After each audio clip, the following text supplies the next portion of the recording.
दोस्तों, जिंदगी कोई सीधी सड़क नहीं होती। यहाँ कभी चढ़ाई है, कभी ढलान, और कई बार तो ऐसा लगता है जैसे हम किसी अजनबी जंगल में भटक गए हों। कभी कभी हालात ऐसे बन जाते हैं कि हम थकने लगते हैं, हार मानने लगते हैं या फिर खुद को खो देते हैं।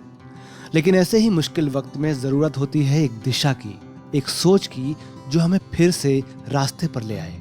इसीलिए हम आपके लिए लेकर आते हैं विचारों की ये यात्रा, जहां हम मिलते हैं उन आवाजों से जिनकी लेखनी ने दुनिया को झकझोरा और रास्ता दिखाया।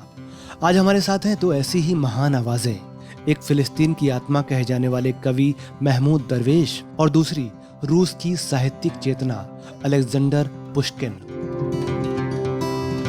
महमूद दरवेश कहते हैं कि टापू को देख पाने के लिए यह जरूरी है कि आप टापू छोड़ दें, और स्वयं को देख पाने के लिए आपको अपने आप से आजाद होना पड़ेगा। क्या बात कही है।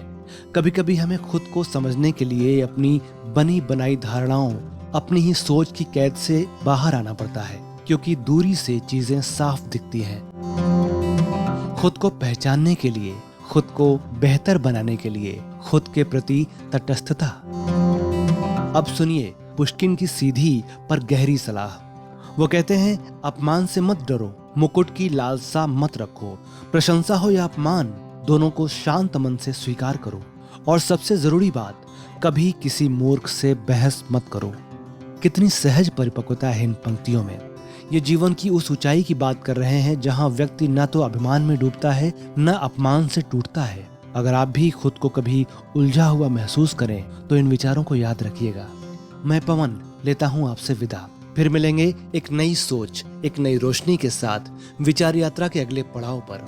ऐसे ही ज्ञानवर्धक कार्यक्रम सुनने के लिए सहकार रेडियो को फॉलो करें, चैनल सब्सक्राइब करें, कमेंट करके बताएं कि आपको यह कार्यक्रम कैसा लगा, और हमें सहयोग भी करें। सभी लिंक डिस्क्रिप्शन में।